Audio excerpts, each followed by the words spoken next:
გურიას გაუმარჯოს. დავით. რა უნდა? გვეზელში კვერცხსა. რა კაია. რომანტიკული ვახშამი გვაქვს. შენ ეს ჯერ აჭარული საჭაპური გაჩნდა თუ ჯერ გურული კვეცელი? ისტორია მოყვა დიდი ნერწყვი გადავყვავე. დაიწყეს დაბლური თამაშები. ვერ ჭამა, როგორ მოჭამა წყალი. გაძიძგნე. ჭამა ლაშას მოგონილია. დაბახუსევია. არ შეგეწინააღმდეგები. არ ჩამხოლოდ მაგრამ თქვი, ურჯულოა ხალხო ეს, შემომტენეს. ამ გარნის მოფიქრება უნდა. ძალიან კარგი ხასიათზე როგორ. აუ რა ლინკი დავდეთ. ბმა. მოგეცადათ სასლანი. ეს მონოლოგი მოვანცოთ სპეციალურად თქვენთვის. ცუდად. ენდი ყველის ჭამა მიყვარს ეგარ არის გურული? არ ვიცი. კბილის კაკრაჭუნებაო. გურიაში მივდივართ მენავდის მარანში, იმას პინძლებენ და გომისთაზე გვინდა კიდე ასვლა. ხო, გურული ამბები გვექნება ამ ეპიზოდში, არგვეთაში გავჩერდით. ეს სიმღერა იმიტომ გამახსენდა, რომ ჭინტი siminდი დაუმატებიათ გზად წასახემსებელი, Smart Cafe-ში რაღაცებს წავიხარებთ და წავალთ შემოქმედში.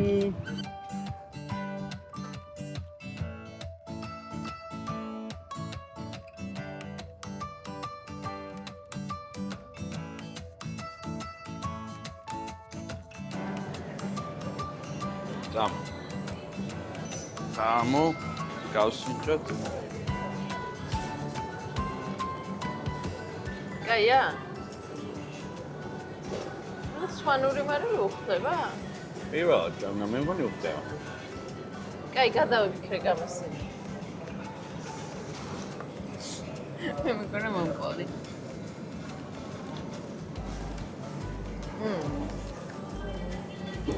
არა, არ უხდება სვანური მარი, მე ჩვეულებრივად მომეწონება და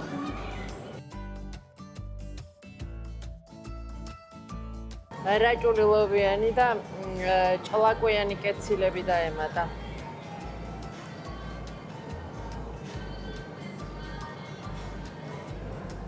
არ ვიცი რომელი მეჩვენია.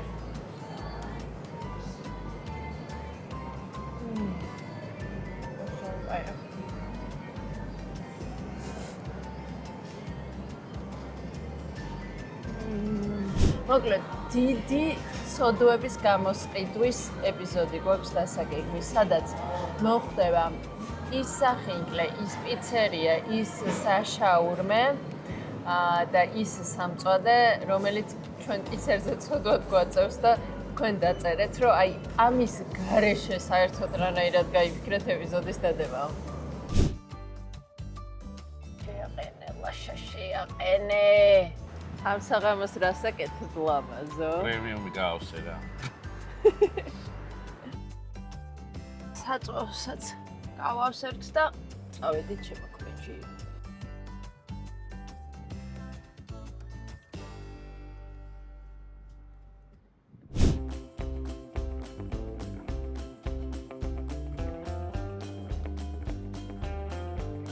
შუაგულგურიაში არის პატარა სამოთხე, სოფელ შემოქმედში მენავდის მეღვინეობა, მენავდის მარანი, ხო, მენავდე ვაინები. არა მარტო ღვინო დაგხვდებათ არაჩვეულებრივი საოჯახო სასტუმრო. ისტორიული შენობით 150 წლამდე შენობა არის. უკანაც ლამაზი ნალია და რაღაცეები არის, ძველი ქუხნა ეგრეთ წოდებული.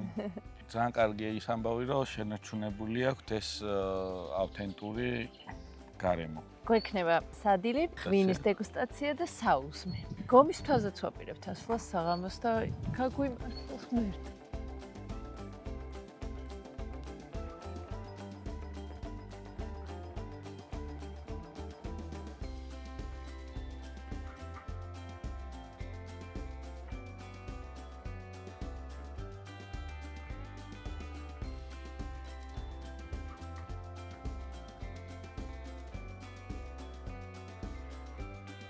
აი, რაღაცნაირი გარემოა, რომანტიკული ვახშამი გვაქვს მეტასე. კი. რაღაცა ყვარელი. კერძები არის ავთენტური გურული. გარნირებით შესუნელებულ, შეზავებულ. ახლას უფრაზე წარმოდგენილია ცივები, ეგრეთ წოდებული სტარტერები და მერე შემოვა ცხელები. ძალიან კარგი ხასიათზე ვარ უკვე ლაშა, ძალიან გემრიელად გამეყრება ყველაფერი. ღვინოს გავხსნი. მიდი გახსენი. აგერ წყავის ფოთოლში გამომცხვარი მჭადები, ნადუღი, ასევე გურულად შესუნელებული, თხილით და რაღაცეებით. კენჭაყველს ეძახიანო გურიაში ერთი სახეობის ყველია, რომელიც ზაფხულში მზადდება და ეს კენჭაყველი დავარგებულია ქონდარში. იქით კიტრი პომიდრის სალათი ასევე გურულად შეზავებული, თხილით. აქ გამომცხვარი პურები, რომელიც ძალიან ლამაზად გამოიყურება. ღმარტლის კომპოტი და ვაშლის წვენი. მოდი ღმარტლის კომპოტი გავსინჯოთ. დაგისხა? დავისხე. რეჰანი. აუ რეჰანი დაგვაყვეტრეს. ისეთი ჭიკჭიკია ეზოში. სასიამოვნო. ისეთია, სქელია. კანკაია. ბლანტი. ბლანტი. სანამ შენ ღვინოს მოვერევი. ღვინოს მოერევი. აი, ყველით დავიწყო. მასპინძელმა ეს ყველი რო გამოიტანა და ისტორია მოყვა დიდი ნერწყვი გადავყვავე. უნახე. გარედან ძალიან განაწუნა. ყველით კი ვაპირებ დიდაწყებას, მაგრამ ყველაფერს ერთად გავსინჯე. დაგისხა ჩხავერი. ეს პატარა მჭადის ფირფიტები ამ ნადუხს იმიტომ ქონდა, რომ ალბათ ეს უნდა გადაუსვე, ნახე. ჩხავერი უნდა დამისხალაშ. აბა რა უნდა ქნა? ეს ნადუღი არის ძალიან უცხო. აუ რა კაია. ეს თხილის გემა მაინც გურული სამზარეულოსთვის ძალიან დამახასიათებელია. ნადუღი ესეთია ერთგვაროვანი მასაა და ეგეც სასიამოვნო ფაქტურას ძენს. აბა ნახოთ კენჭაყველი ქონდარში დავარგებული. აუ ძალიან გემრიელია. სუნელი. რა უცხო ტიპია. დავარგებულზე რაღაც მაგარი გამომშრალი ყველი არ წარმოედგინოთ, ანუ რბილია, როგორც დაახლოებით იმერული ყველის ფაქტურის. ძალიან დავარგებული არ არის. ხო, მძაფრად აქვს ეს ქონდრის გემო. ჩხავერს აქვს ძალიან საინტერესო ფერი, აგურის ფერი წითელია, როზეაულა შეიძახის. მე მაინც ვერ დავეთანხმე, როზეში გადის რა. ცხვირშიც როგორი მაღალი მჟავიანობა მოდის უკვე. გურიას გავუმარჩეს. არ არის ძალიან მაღალმჟავიანი ეს ჩხავერი, არა? უფრო მაღალმჟავიანი ჩხავერებიც დამილევია და ეს ძალიან კარგად არის დაბალანსებული. მე რო არ მაგატყუე ჩხავერი ბევრი არ დამილევია. ძალიან კაია. ვაშ, პურიც უნდა გავსინჯოთ. მე გავსინჯე უკვე. ნახეთ. სასწაულის უნი აქ პურს. ჩემი მეგობარი შოთა ჩინჩალაძე, რომელსაც ძალიან უყვარს აქაურობა, აბოდებს წაბლის წვნიანზე. სხვაგან არ გამისინჯავს, არც გამიგია წაბლის წვნიანის შესახებ. აქვე საჯაროდ ვინანიებ, რომ შოთა წინასწარ არ გავაფრთხილე, აქ რომ მოვდიოდი, იმიტომ რომ გაფრთხილებული ვყავარ, ჩემს გარეშე არ წახვიდეო და წამოვედი. წაბლის წვნიანი ეს ერთი შეხედვით გავს სოკოს კრემსუპს, რო არ ეთქვა. არავის ვიფიქრებდი, რომ სოკოს კრემსუპია. ან ფაფას. ფაფას, რომელიც მე ძალიან მიყვარს ფაფები, მაგრამ იშვიათად რომ ვინმეს უყვარდეს. აუ, ძალიან კაია. ხო, წაბლის გემო არ აქვს. წაბლის ის არომატი გაკრავს, ხო? აი ეს კრემოვანი მასა რაც არის პიურესავით უფრო. რა გემრიელია. ეს არის ბეკონი კიდე შიგნით. მობრაწული, ხო? ძალიან უხდება. ცოტა მოტკბო გემოც დაკრავს. პილპილის გემოც იგრძნობა, არა? ხო? კაი, მე ძალიან არ ვარ დიდად მოყვარული კრემსუპების. მე ძალიან ზოგადად კრემსუპებს ჩვეულებრივი სუპები მეჩვენია, მაგრამ ძალიან გემრიელია. ძალიან გემრიელი. ანუ და უცხო რა წაბლის წვნიანს ახლა ყველგან ვერ შეხვდები. ქართლში ამას წაბლის შეჭამანს დაარქმევდნენ. არის წაბლი თქვენთანაა? არ ვიცი. ეს არის კალმახი გურულ ქინძმაში.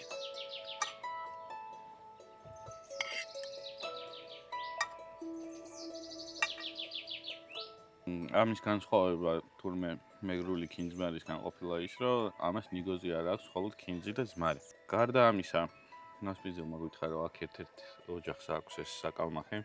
ბევრი საკალმახია ზოგადად გურიაში. და ეს იმით არის გამორჩეულიო, რომ მდინარის წყალი შემოდის რა და ანუ გამდინარე წყალი არის, მაინც ცივი მდინარის და მაინც განსხვავებული გემო აქვს და ნახოთ ერთი. მე საერთოდ ძალიან მიყვარს ქინძმარი. და ლოკო ქინძმარში ან წამს უნდა მეკითხა. დამცინია ხოლმე, მაგრამ ერთ-ერთი ჩემი საყვარელი კერძია. ჩემი აზრით ქინძმარში პირიქით ნიგოს არაფერი არ ისაქმება, ესეთი მომწონს. ისეთი წვენი აქვს რა, აი გრძნობა ნიურის და ქინძის გემო ძალიან მძაფრად. წერი მოვიდა. გარნირად მსხალი, ვაშლი, კარტოფილი და ბეკონი. საინტერესო გარნირია. გურული ღვეზელი. გურის ყველაზე განთქმული კერძი, რაც კი შეიძლება იყოს. გირჩები გურულ ღვეზელზე ხო იცი, ძალიან ორაზროვანი დამოკიდებულება. ზოგი ამბობს, რა უნდა ღვეზელში კვერცხსა. ჩემი აზრით უნდა, ძალიან ხდება מחარშული კვერცხი. მეც მაგით დავიწყებ, მაგრამ ამ წეს მთლიანად ვერ შევჭამ. გავძიძგნო? შენი აზრით ჯერ აჭარული ხაჭაპური გაჩნდა თუ ჯერ გურული კვერცხი? ზოგად საკაცობრიო თემას შეაფით. იცი რა, მე ვფიქრობ ჯერ გურული ღვეზელი. ჯერ გურული იქნებოდა ჩემი აზრით. იმიტომ რომ მოხარშული კვერცხი საწავიღოთო, მოგჩაო და ჩადეს ხაჭაპურში და მე ცადეს უმიც იქნებ მოუხდესო. ოუხდა. ორივე კარგია. აუ, რა გემრიელია. მაყულის соуსი. მაყულის соуსი, ხო. არ დაგვავიწყოთ ეს. ვაშლი ბევრ ამას უხდება ესეთ მდგომარეობაში გარნირად სხვათა შორის. რა კაია. მასპინძლების დამზარეულის ფანტაზიაც უნდა აღინიშნოს. ხო. ამ გარნირის მოფიქრება უნდა. კი, ნამდვილად. ვერ ჭამლაშ, როგორ ნოჭამა მწყერი. გაძიძგნე. ცდილობ. ამოვევლე ყველა თითით. ჭირდება ყველა თითი. აქედან, იქიდან გადაუსვით, გადმოვსვით. იღებ ესე. მე მაინც ვფიქრობ, რომ ჭამალაშას მოგონილია. არ გავიბრალებ, მაგრამ არ შეგეწინააღმდეგები. წაღან ჩემმა მეგობარმა დამირეკა, რომ ნაცნობმა მკითხაო. კოშაძეო, ძალიან ბევრს ხო ჭამსო და რას აკეთებსო, რომ არ გასუქდეს? ეგ ზოგადად ბევრს აინტერესებს ხოლმე და ჩემი არ გასუქების საიდუმლო რომელიც არ მუშაობს. ერთ წელში კითხეთ ბოლო 2 წელში რამდენი აქვს მომატებული? არ მუშაობს, ფაქტია. თქვი? საჯარო. ბოლო 2 წელში 5-6 კი. რა 5-6, 12-ია გუშინ არ ამბობდი? 2 წელში არა, 6-3-ში. ბოლო 3 წელში. დაუწერეთ კომენტარებში, რომ ლაშა წონის კონტროლის დრო ადგა. ეგრე დისკრიმინაციული ვარ. ისედაც ხო ყველა მაგას წერს, ნუ ჩაგრავო. მეთქობა არის რაღაც სიმართლე მაგაში. მე მოვჩი მწყეს. აი, მწყერი ჩემი საჭმელი არ არის. არა, ხუმრობ, ძალიან გემრიელი იყო. ძალიან გემრიელია, მაგრამ რაღა დაგიმალვანა და მეც არ ვგიზდები მწყერზე. გარნირი ესეთ გემრიელი მწყერი სხვა არ მინდა. ხელით. ყველაზე სწორი გათვლა იყო, რომ გურული ბოლოს შემოიტანეს, იმიტომ რომ ვერაფერს ვეღარ შევჭამდი სხვას. რომელი გინდა? ეს ალბათ. ერთია მაინც ვერ შევჭამ ბოლომდე. კაი, ცუნდა კარგია, ეგრევე.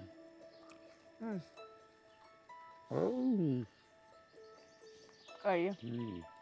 უხდება ეს მოხარშული კვერცხი და არა, მე მაგრამ მიყვარს. გურული ღვეზელი. ალბათ ყველაზე კაი ღვეზელია, რაც მოუგონიათ ქართველებს. მოვჩით ამ ღირს შესანიშნავ სადილს. უფრო ვახშამი იყო, მაგრამ სადილის დროს მოვიწია. ავდივართ გომშთაზე. ნისლია ყველგან და ძალიან ლამაზია გზანისლში. გეკონება რაღაც ღაბრულ სამყაროში მიდიხარ. ჭემა წამოვიდა. წვევს, არ გვიქნება მზის ჩამსვა. ვაწურინებ ზის ჩასვლას. 14 წუთში ზევით ვართ. მაგრამ შეიძლება იმეც ვიტოვებ, რომ რადიკალურად შეიცვლება ამინდიდა სიტუაცია, იმიტომ რომ სულ ესე ადიხარ.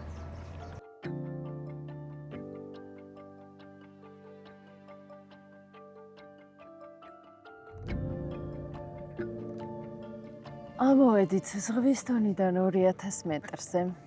იქ სადაც ზღვა და მთა ერთმანეთს უერთდება.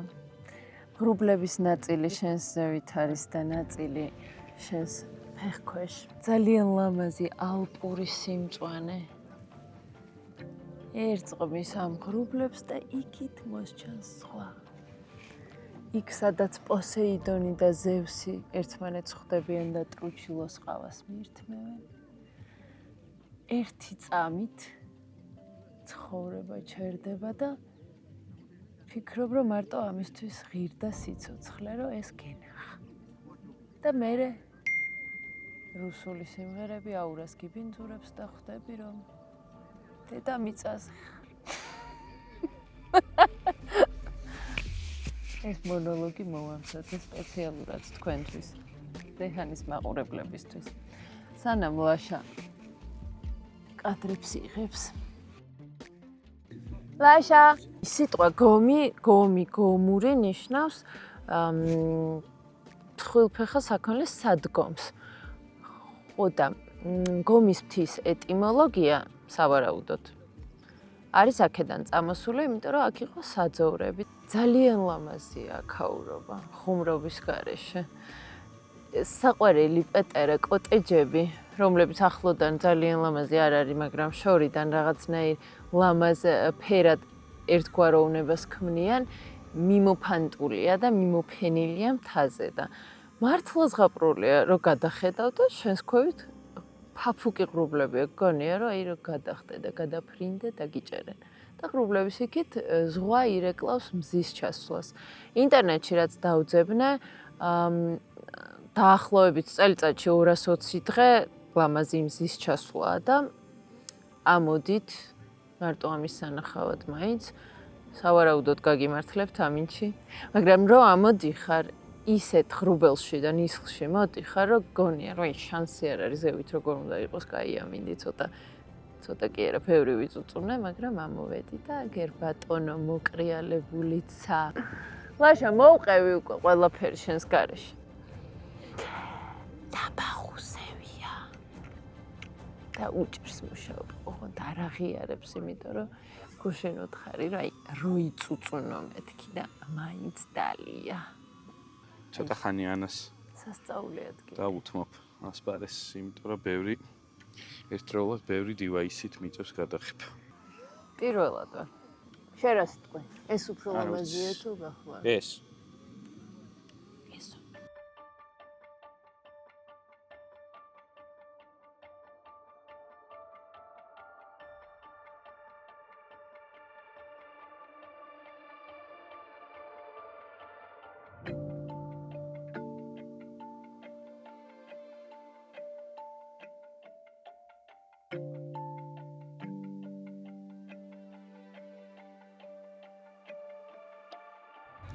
ხო და დაიძახა და წამოვიდა ღრუბელი და ბოლომდე ვერ ვნახეთ მზის ჩასვლა.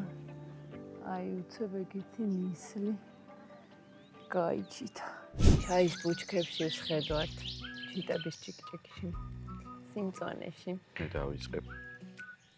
თუ შეიძლება. დაიწყე. ნინავდის მარნის სასტუმროში გამორჩეულად ესთეტურია. მიხდი ხარ უნდა მეთქვა. ანუ საუზმეც ძალიან ლამაზი იყო. გაკუნკულებული, გაფორმებული. ჩემი საუზმე არის კვერცხი, მობრაწული, ბოსნიური, პამიდორი და გურულად გადაზელილი, ამოზელილი ნადუღი. აურაკაია. და ეს ბაზილიკი ხო არ არის? არა, პიტნა. თან უხდება პიტნა. და ახლად დაპიწკინებულ გამომცხვარი ხაჭაპური.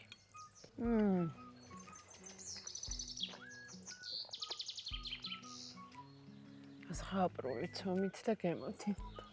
როგორ არ გიყვარს ხაჭაპური ლაშა? ნუ ესე მიყვარს, მაგრამ ყველა მომენტში არ მინდება ხაჭაპურის ჭამა. ერთი კერძი რო გითხრან, რას დატოვებდი? პროდუქტი არა, აი კერძი.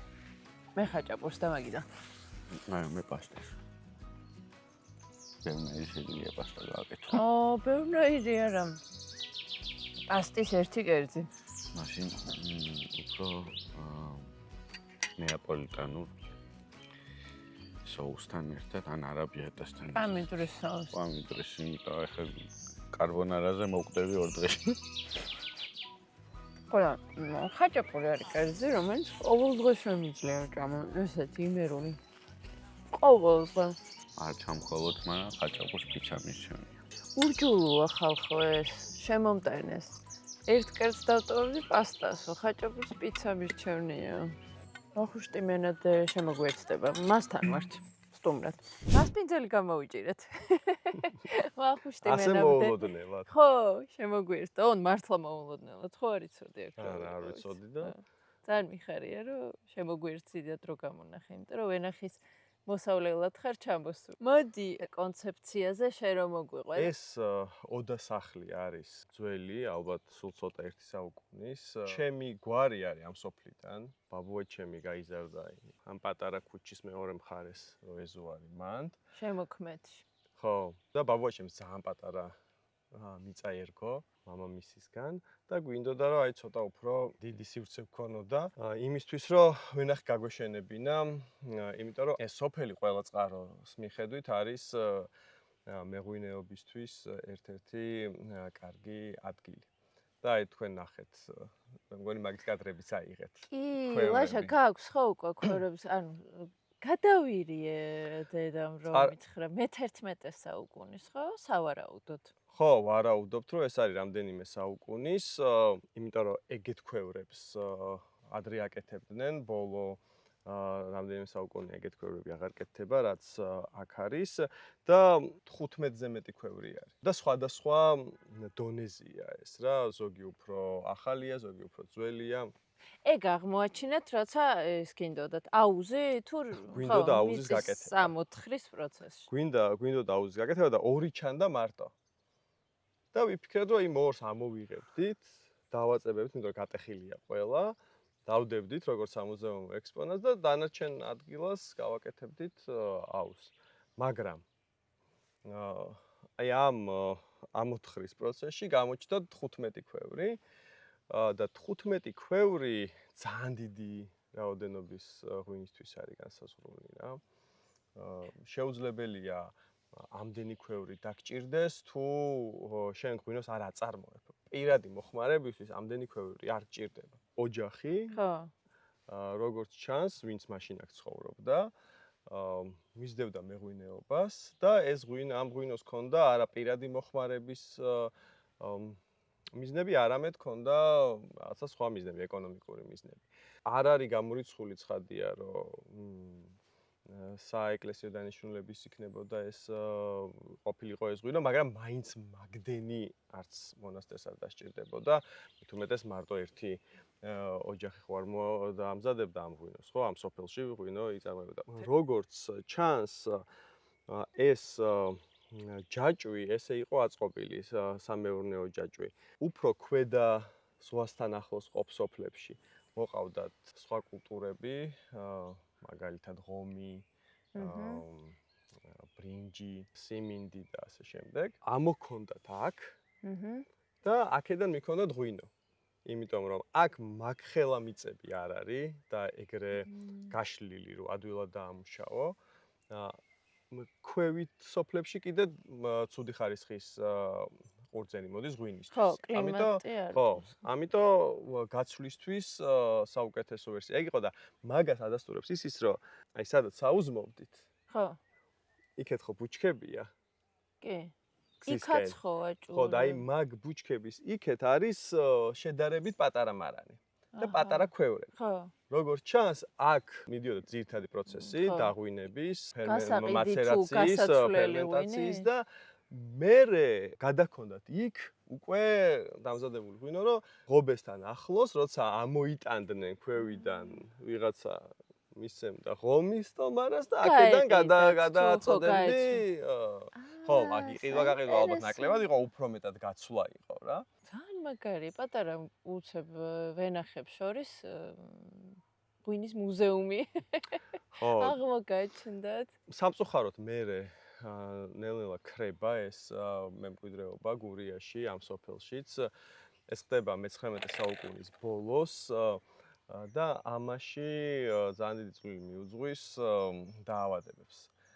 მე-19 საუკუნის მეორე ნახევარში საქართველოში ვრცელდება სოკოვანი დაავადებები და ასევე ფილოქსერა, ესეთი პატარა მწერი, რომელიც ვენახს ძალიან დიდ პრობლემებს უქმნის.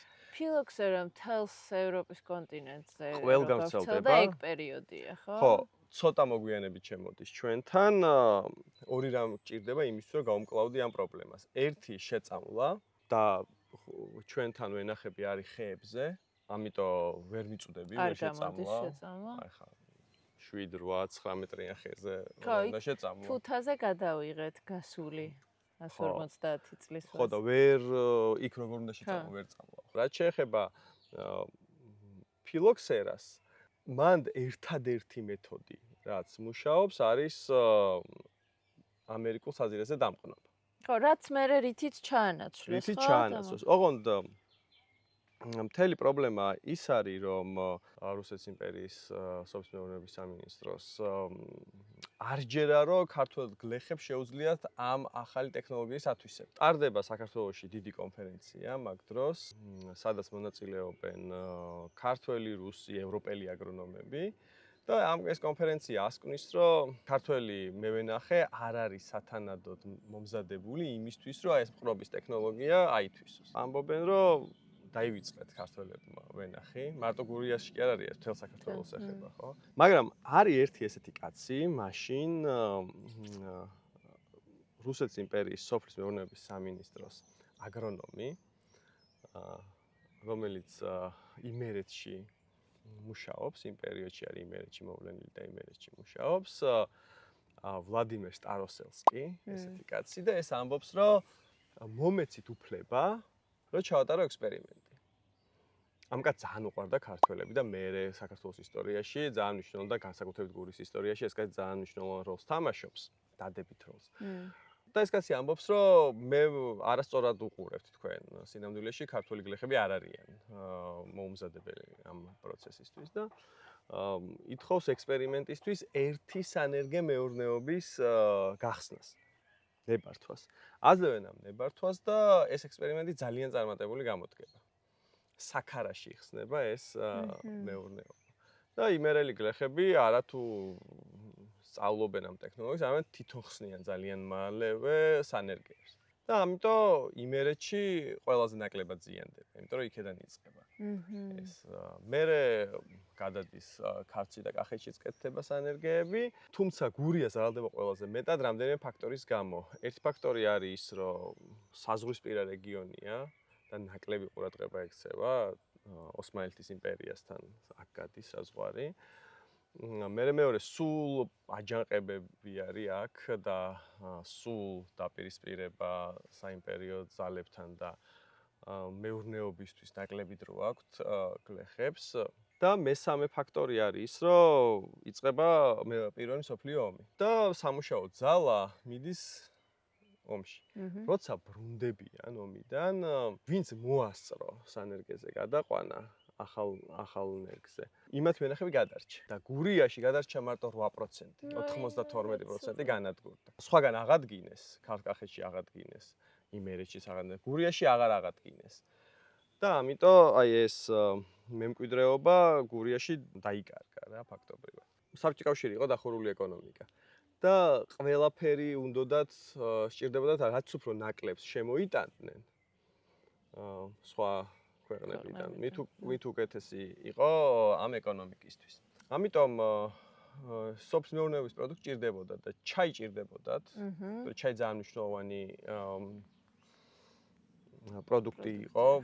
აი მაგალითად მეორე მსოფლიო ომში ჩაი შედიოდა ჯარისკაცის რაციონში და წარმოიდგინე იმ ხელა საბჭოთა არმიის ჩაით მომარაგება. არა მხოლოდ შემშვიდობიანობის პერიოდში ძალიან მნიშვნელოვანი იყო ჩაი. ამიტომ ჩაი უნდა ქონოდა თავისი და ციტრუსი უნდა ქონოდა თავისი და ძალიან ცოტა ადგილი იყო იმისთვის, სადაც ჩაი და ციტრუსი შეიძლება მოგეყვანა. დასავლეთ საქართველო იყო ერთ-ერთი ყველაზე კარგი რეგიონი ამისთვის. შენ გაქვს ჩხავერი, საკმიელა, ხო? იშვიათი გურული ჯიშების აღდგენა, რაც რთული მოსავლელია. ძალიან რთული მოსავლელია. და მოდი იმ ისტორიას დავამთავრებ. აქ მაგალითად. ხო. აი ამ ტერიტორიაზე ხასაც ვენახე გაშენებული. მე მახსოვს ჩემს ბავშვობაში იყო ჩაი.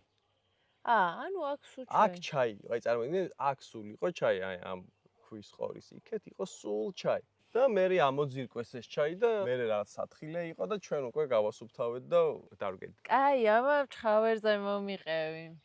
მოდი ჯერ თქვენ ჩამოსვლას გავუმარჯოს. თქვენს დახვედრას. ჩხავერი არის ძალიან უნიკალური ყურძენი, რომელიც ბევრ სხვადასხვანაირ ღვინოს იძლევა. ჩხავერი ყველაზე გავრცელებული ჯიში არის გურიაში, ალბათ სოლიკაურთან ერთად, თუმცა თუ სოლიკაური მთელი დასავლეთ საქართველოსთვის არის დამახასიათებელი. ჩხავერი გურიის მთავარი სავიზიტო პარათია. თუმცა შორის აჭარაშიც არის ჩხავერი გავრცელებული, ძალიან საინტერესო, უბრალოდ ძალიან განსხვავებულია. ჩხავერი ხეებზე იზრდებოდა ტრადიციულად, მაგრამ ახლა მოგვიწია ამისი ჩამოყვანა და დაბლარად გაშვება, მაგრამ ძალიან დიდი ბრძოლა არის ეგ, იმიტომ რომ რახან ხეზე იზრდებოდა, ძალიან მზარდია, ძალიან დიდი სიმაღლეში მიდის თუ ხო, ძალიან სწრაფად იზრდება. და გიწევს რომ დაეწიო და გასწრებს და აი ცოტა გაგვასწრო ეხა. და გასხვა. ჩხავერისთვის ძალიან დამახასიათებელი არის კვამლის ტონი. აი ეს შებოლილი ტონებს რასაც ეძახიან, ეგ ჯიშურია. ანუ ყველა ჩხავერში ეგ იგრძნობა, არა აქვს მნიშვნელობა სად არის ეს ჩხავერი მოწეული რა. ეს კვამლის არომატი ყოველთვის არის. ხო, და ეს არ არის დაუშვათ კასრი, რომელიც აძლევს ხოლმე ხო ამ კვამლის არომატს. აქ შეგვახსენეს რამდენი ლაპარაკის მე რომ წარმოდგენილია დაფა. გუშინ გავსინჯეთ კონდარში გადავდოთ. დავარგებული ძალიან გემრიელი კენჭაყველი, ლეღვის ჯემი და თუთის ჯემი, ხო? ადგილობრივი ყველაფერი. ხო, აი აქ farm to table კონცეფცია აქ მთლიანად ვრცელდება ის სრულიად. მოდი, როგორც თამომგვეჩია. აი ესე თუთის ჯემს გადავუსვამ. იცი რა, მე მგონია რომ მაგას აი ეს ყველი მოუხდე. ხო, ან ეგ ისიც მოუხდება და ეგეც. შენ არჩიე რომელი გინდა. ორივეს ვწდი. კაი. რა გემრიელი სულგუნია, ცხიმიანი. ძალიან გემრიელია. ძალიან უხდება. ეხა ამ ყოლსაც ვწდი. დიდებულია. ამ ღვინისთვის რა არის დამახასიათებელი? ეს კვამლი ვთქვით. ასევე არის შინდი. ხო. და აი რაღაცა ალბათ ალუბალი. შინდიც ყოველთვის დამახასიათებელია, ჯიშური არის შინდიც ძალიან დამახასიათებელია. კიდე რა შეგვიძლია ახლა ჩხავერზე ვთქვათ? რატო არის განსაკუთრებული ჯიში? საკვებთან შეხამების თვალსაზრისით შეგიძლია ეს გამოიყენო როგორც თეთრი. მაგალითად შეგიძლია გამოიყენო თევზეულთან, რაც წითელი ღვინის შემთხვევაში ძალიან რთული ხო. და ნუ ფრინველის ხორცს მწყერსაც ძალიან მოუწევს. ფრინველის ხორცთან ძალიან კარგად მიდის და ასევე ბოსტნეულთან ძალიან კარგად.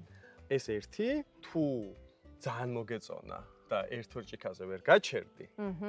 რაც ხშირად მემართება. მაშინ რასაკეთებ? აი, ნაბახუსევიც არ აქვს ისეთი მძიმე, როგორც აქვს წითელ ღვინოს და როგორც თეთრ ისეთივე ნაბახუსევია. ნაბახუსევსაც მოუხდება თვითონ ნაბახუსევი. კი, თავისივე ნაბახუს. კი, თავისივე ნაბახუსევს.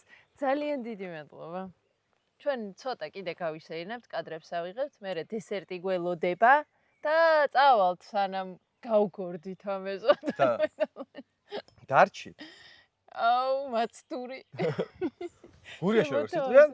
მოგეცადათ წასვლამდე. მოგეცადათ წასვლამდე. მე ვიცადოთ წასვლამდე. საუზმის დესერტიც უნდა გავსინჯო. ამ ლაშას არც ალია გომისთვის მზის ჩასვლის კადრებით, საკუთარი გადაღებული კადრებით ისეთი აღფრთოვანებულია, რომ გუშინდელიდან ერთი სული გრილსი დადოს და არ დავადებინე ღამე, იმიტომ რომ ცოტა ნახვა ექნება მეთქი. ხო და რამდენი ნახვა აქვს ხოლმე ლაშ? 3. ოიმე. არა, 3 ლაიკი. ნახვა 500. გამოიწერეთ ლაშა ჩაგელიშვილი ინსტაგრამზე და ძალიან ლამაზ ფოტოებს იღებს მართლა ყოველგვარი მიკერძოების გარეშე. გაერთობით ვისაც გიყვართ ფოტოგრაფია. კარგი. დავუბრუნდეთ საქმეს. აღარ შემეძლო და აი ნახეთ ესეთი პატარა პორცია დესერტებით შემოვიფარგლე. ფელამუში, ტარტი და ის კუნკულები არის ზღმარტლი. ოღონდ რო გავსინჯე, ტკბილი არ არის და მომეწონა, ოღონდ არც მარინადი არ არის და აღმოჩნდა რომ კომპოტის ნაყოფია. ბევრი კურკა აქვს. ერთი მინუსი ეგ არის. მაგრამ გემრიელია. ძალიან. ტარტსაც. ძალიან მიყვარს.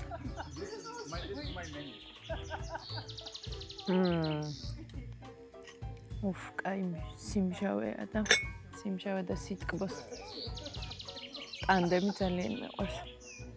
აუ რა კაია ფელამუში. აქ ერთი ამბავი უნდა დაგიანოსოთ. კარგი ამბავი. ჩვენი მეგობარი. ჩვენი ეპიზოდებიდანაც იცნობთ და ალბათ ისეც. ნოდარიკო ხუციშვილი აკეთებს თუშეთის ტურს. 6-10 აგვისტო. მეტი ხალისით გვია გვერდს ინსტაგრამზე, აღწერაშიც დაურთავ მულს და იქ ნახავთ დეტალებს, ხო და ალბათ მე და ლაშაც წავალთ და გადავიღებთ რეჰანს. იქნება კონცერტი, გართობა, კარგი ტური იქნება მაგრამ. და კიდევ მე მივდივარ ჩემს დამამთავრებელ ცერემონიაზე, მასტერის graduation-ზე იორკში, ბრიტანეთში და გადავიღებ ლონდონის და ედინბურგის ეპიზოდს. ჩემ თვითონ ლაშა შენ რა სიზამ მაგ დროს? არ ვიცი. მოწყენილი იჯდები სახლში ხო? ვეცდები არ მოულხილ. ისევ ეზოში გადმოვინაცვლეთ და ჩვენი გურული გასტრონომიის ტურის ბოლო დასკვნითი ეტაპი. დასკვნითი ეტაპი. ისეც ხელა დადნა, ძალიან ლამაზი კია. ჩხავერის соуსში მოხარშული მსხალია. ნაყინთან ერთად და соусიც მოსხმული აქ რაც გემრიელად გამოიყურება ლაშა ძალიან.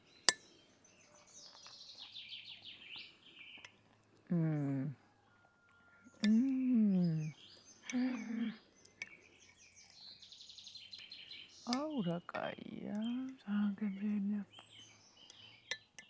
ოღონდ კარგად ტკბილია.